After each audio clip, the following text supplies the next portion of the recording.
Donc un des grands avantages de Linux, donc c'est pas le plus grand, mais un des grands avantages, c'est bien sûr la personnalisation qui est quasiment infinie. Et donc chaque utilisateur de Linux, à partir du moment où il a vraiment compris comment marche tout et comment réellement s'approprier son système d'exploitation et faire en sorte que ce soit le système qui s'adapte à lui et pas comme sur Windows par exemple où c'est chaque utilisateur qui doit s'adapter au système, il a envie évidemment de personnaliser et de rendre le plus ressemblant à sa personnalité en fait, simplement le plus compatible. Et il y a pour ça des applications, donc des applications dites de doc, qui permettent d'avoir un doc. Donc qui permettent entre autres de remplacer par exemple, ça c'est donc un tableau de bord sur XFCE qui est configuré une sorte de doc, c'est-à-dire avec des lancements d'applications. Là si je clique sur LibreOffice, ça va ouvrir, donc c'est mon texte de ma vidéo, je sais pas pourquoi il ouvre celui-là, sur Apricity OS. Bon, je sais pas.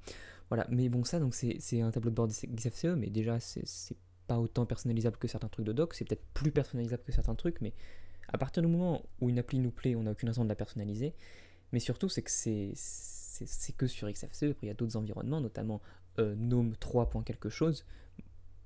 C'est un bon environnement. Moi, je l'utilise sur mon PC portable sur Fedora. Je pense que je vous mettrai une capture d'écran, hein. Mais c'est clairement un bon environnement, mais pour moi, il est inutilisable sans doc parce qu'elle est en permanence dans application pour switcher entre les trucs ou pour une nouvelle application. Je trouve ça chiant. C'est vraiment important de l'avoir sur l'écran pour moi. Donc, ce que je vais faire dans cette vidéo, hein, bonjour à tous, déjà je ne l'ai pas dit à cause de mon intro. Bonjour à tous, dans cette vidéo, on va présenter des applis de doc. J'aurais voulu en présenter au moins 4-5.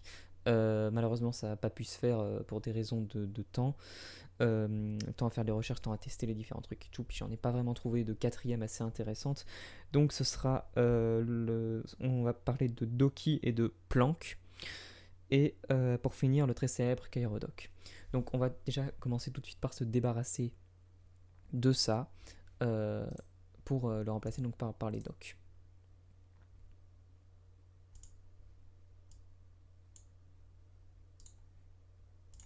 Voilà. C'est un truc que j'avais fait juste à la va-vite, hein. Il y avait vraiment rien dessus. Donc on va commencer par Doki. Alors à chaque fois pour les docs, pour les applis de doc, il y a la possibilité d'ouvrir plusieurs docs. C'est-à-dire si on en veut un ici avec certains trucs, un autre par exemple ici avec certains autres icônes et tout, c'est possible. À chaque fois, je vais vous indiquer la consommation de RAM. Je vais seulement vous indiquer ça. Et à chaque fois, c'est avec seulement un seul doc. Et des thèmes pas trop compliqués, pas tous des trucs qui partent dans tous les sens. Vraiment les options basiques. Donc Doki. Doki, on peut le voir, le plus beau doc du monde en légende.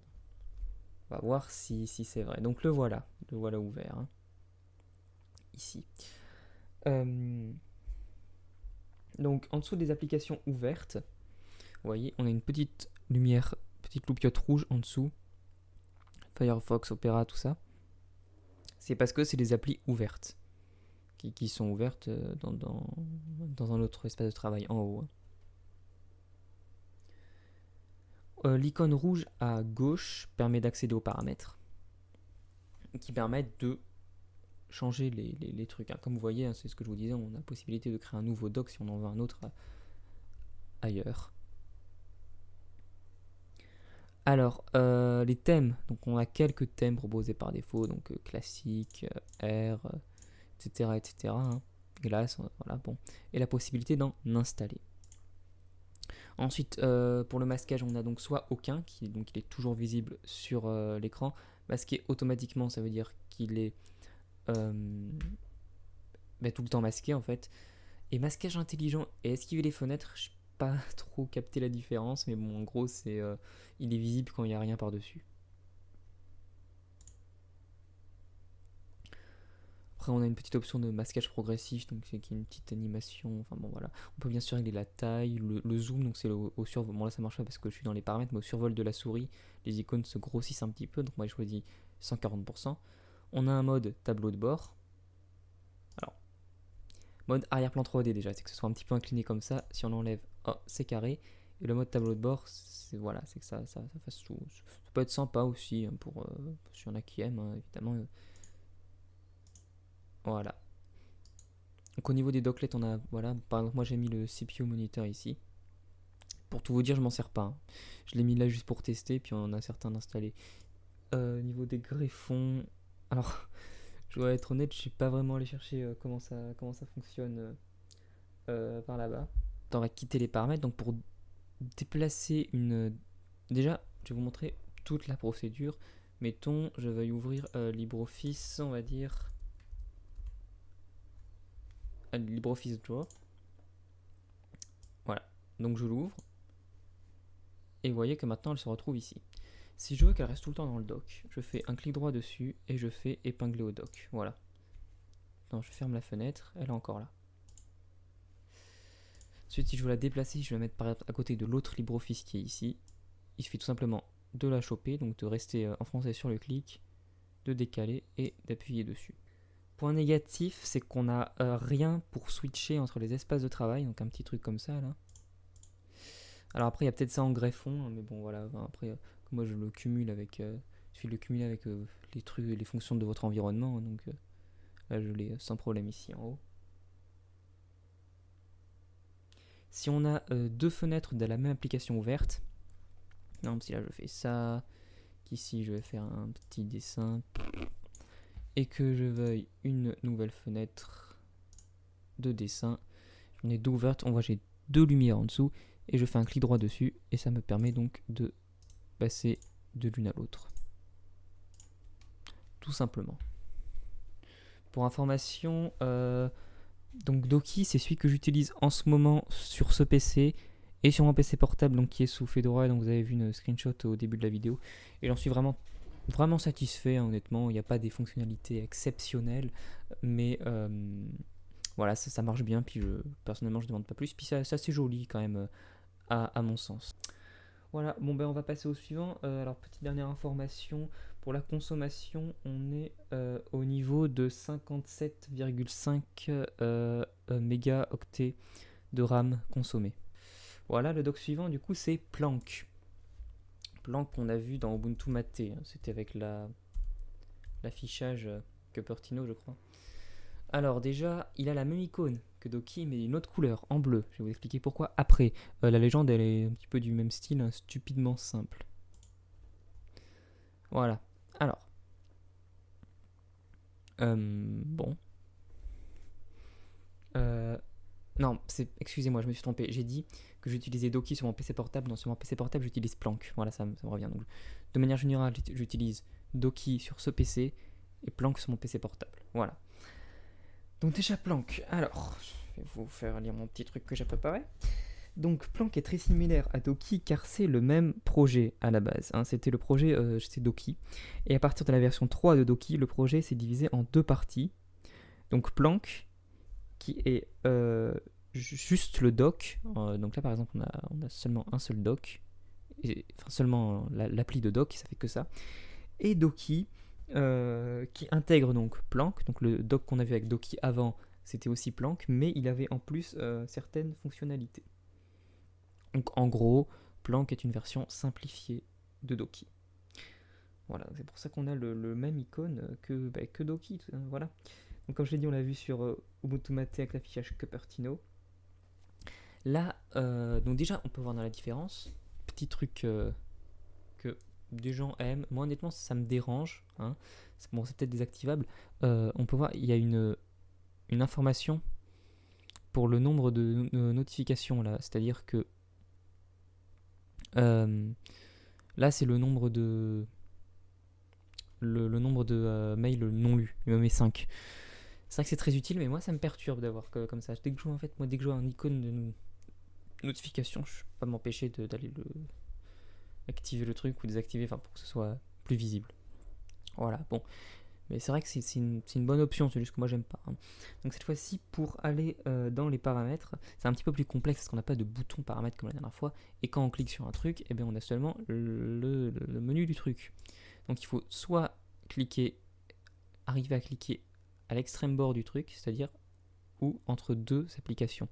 C'est-à-dire comme par exemple ici, hein, vous voyez si je passe sur Firefox, il y a le truc navigateur Firefox, je passe sur pareil à Opera, entre les deux il n'y a rien. Voilà, hein, c'est un petit peu délicat et on clique sur préférences. On a quelques fonctionnalités quand même, hein, déjà des thèmes. Bon, il y a beaucoup moins de thèmes. Voilà. Défaut, GTK+, etc. Transparent, j'avais transparent. Le GTK+, je l'aime bien aussi. On va peut-être rester comme ça jusqu'à la fin de la vidéo, enfin jusqu'à la fin de la partie sur Planck. Donc on a soit il est sur l'écran principal, soit on va choisir sur quel écran il est. Bon, moi j'ai qu'un seul écran là. L'alignement, donc etc.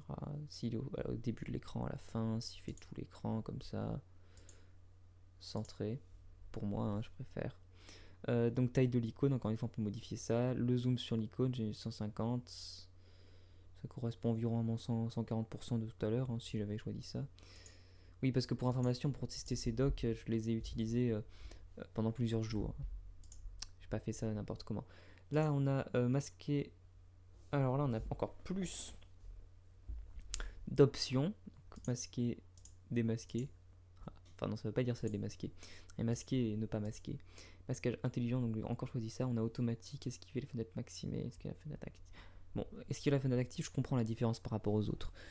Esquiver les fenêtres maximisées, je comprends la différence avec esquiver la fenêtre. Mais entre masquage intelligent et esquiver les fenêtres, bon, si quelqu'un peut m'éclairer dans les commentaires.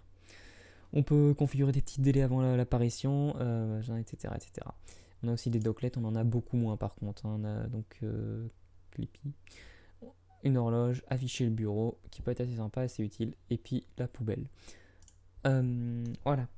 Donc on peut voir que même si ça a des fonctionnalités restreintes par rapport à Doki, ça a quand même des fonctionnalités quand même un peu différentes et ça reste complet. Moi je vous dis, je l'utilise sur mon PC portable et quand j'ai connu l'existence de Doki et que j'ai décidé de l'utiliser sur ce PC, je me suis jamais dit bon peut-être que sur mon PC portable je vais arrêter d'utiliser Planck. C'est vraiment un très bon dock aussi. Et donc l'avantage qu'il soit seulement une partie de Doki, hein, qui ne soit pas aussi complet que ça, c'est que vous vous en doutez, il consomme beaucoup moins. On était à 14,5 MIO au moment où j'ai pris les notes, et là on va voir à combien on est. 13,9. Voilà. Vous voyez, on a quand même une grande différence par rapport à Doki. Maintenant, donc, on va passer à celui qui est sans doute le plus populaire des trois dont je vais vous parler. C'est Kairodoc. Alors, Kairodoc, donc on a un mode classique, un mode restreint. Le mode restreint, ça bloque seulement des fonctionnalités. C'est pour quand vous n'avez pas des PC super exceptionnels. Ça bloque certaines fonctionnalités. Mais par contre, on va pas avoir de différence avec la consommation de RAM entre l'un et l'autre, parce que ça bloque seulement des trucs qui tirent sur le processeur et sur la carte graphique. Voilà. Donc si vous avez des PC pas très puissants, il vaut mieux aller du côté du mode restreint. Mais la quantité de RAM, ça change rien. Bon, alors, donc ça c'est sans doute le plus populaire. Mon expérience personnelle avec, elle est un petit peu plus complexe. Alors, je l'utilisais entre 2013 et 2015. Je ne l'ai pas utilisé de manière continue entre 2013 et 2015. C'était seulement par petits morceaux, si on peut dire. Petits moments où je l'ai utilisé et d'autres moments où je ne l'ai pas utilisé. Sur mon PC portable, qui était mon PC principal à l'époque. Alors, au début, je l'utilisais avec Unity. Et en fait, je me servais pas du tout du lanceur à gauche. Hein, c'est mode caché, j'utilisais seulement ça et puis avec la barre en haut d'Unity, je suis pas trop mal. Hein. Et puis après, c'était avec GNOME sous Ubuntu, les deux. Et j'ai rien contre ce dock, c'est vraiment un bon dock. Je l'ai utilisé pendant 2 ans. Donc c'était certes parce que par flemme, j'avais pas pris le temps de chercher sur internet quelques autres docks avec lesquels j'aurais pu remplacer celui-ci, donc Aerodock. Donc j'ai rien contre lui, hein, donc comme je l'ai dit, voilà, je m'en fous, c'est quand même un bon dock, mais personnellement, c'est pas celui que je choisirais aujourd'hui, et c'est pas celui que j'ai choisi aujourd'hui, hein, sur mes deux PC que j'utilise de manière quasi quotidienne. Euh, voilà, je veux dire, c'est pas ça que j'utilise. Parce que maintenant, je préfère la simplicité et la sobriété. Voilà, les trucs avec plein d'animations, trucs qui partent dans tous les sens, les petits tux qui font du crawl au milieu du dock, enfin, on va en parler de ça après. Hein. Voilà, c'était marrant comment la commande X Penguins dans le terminal et qu'après, ouais, il pleut des pingouins, c'est génial. Ah, ça faisait marrer à une époque, bon maintenant je m'en fous un petit peu. Euh, je suis en train de divaguer là. Oui, donc ça va être dur de le couvrir rapidement parce qu'il est tellement complet. Voilà, c'est pas comparable. Il apporte beaucoup plus de fonctionnalités que les deux applications euh, présentées préalablement. Donc je pense qu'il pourrait avoir une vidéo à lui tout seul hein, si on va aller au bout de ses fonctionnalités. Donc je vais déjà pas tout présenter. Dans ce que j'ai présenté, je vais seulement les effleurer. Pour accéder aux paramètres, donc là c'est plus simple, clic droit sur le dock, n'importe où. Et on a le choix entre l'appli, donc la LibreOffice, ou KairoDoc. KairoDoc, ensuite, on a des petits trucs classiques hein, ajouter. On peut ajouter d'autres docs, on peut ajouter des sous-docs aussi, qui sont des petits trucs, on clique et il y a comme un autre doc qui sort. Mais on peut aller dans configurer, hein, c'est surtout ça qui vient nous intéresser.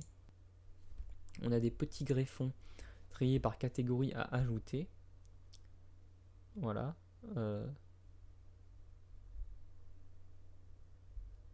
Kairo Pingouin, voilà c'est ça. Dans la catégorie amusant, trié par catégorie 1. Il est amusant et il court partout. On va enlever Kairo Pingouin. Voilà. Il est encore là parce que. Voilà, c'est bon. Alors, dans l'onglet configuration, on peut modifier pas mal de trucs. Notamment, on a l'apparence. Donc, on a un style. Donc, le style, style système. Après, si vous voulez, vous pouvez tout personnaliser avec les couleurs, tout ça, c'est génial.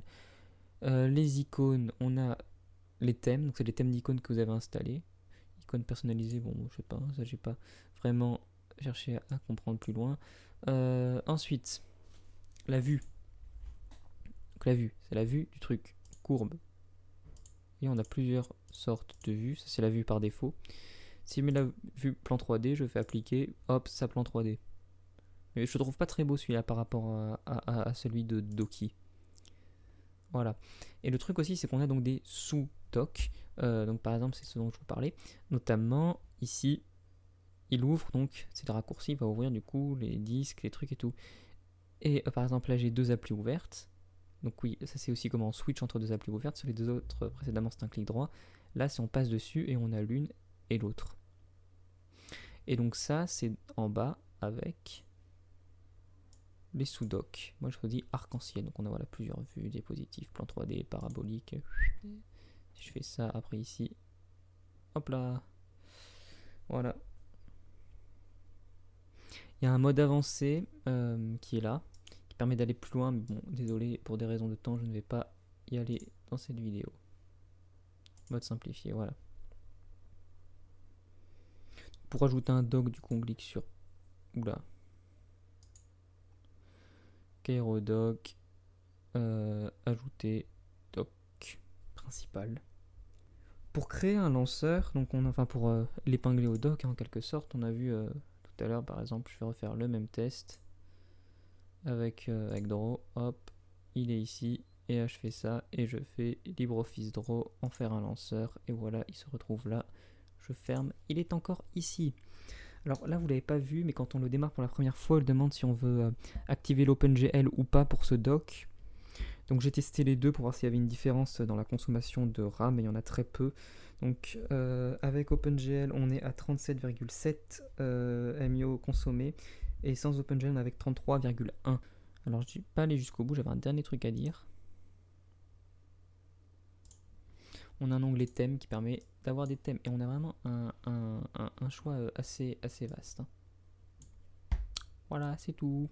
Bon, merci d'avoir regardé cette vidéo. J'aurais aimé vous en présenter quelques-uns en plus, mais je n'ai pas pu. Donc on va se quitter là, puis je vais vous dire salut à tous, à la prochaine. Donc je vous mets un petit graphique récapitulatif des consommations et tout ça, et je vous laisse contempler. Et puis si vous ennuyez, que vous ne savez pas quoi regarder, je peux vous conseiller ma vidéo sur XFCE, XFCE qui est donc l'environnement utilisé sur ce PC. Voilà, j'ai fait une vidéo dessus. Allez, salut à tous et à la prochaine.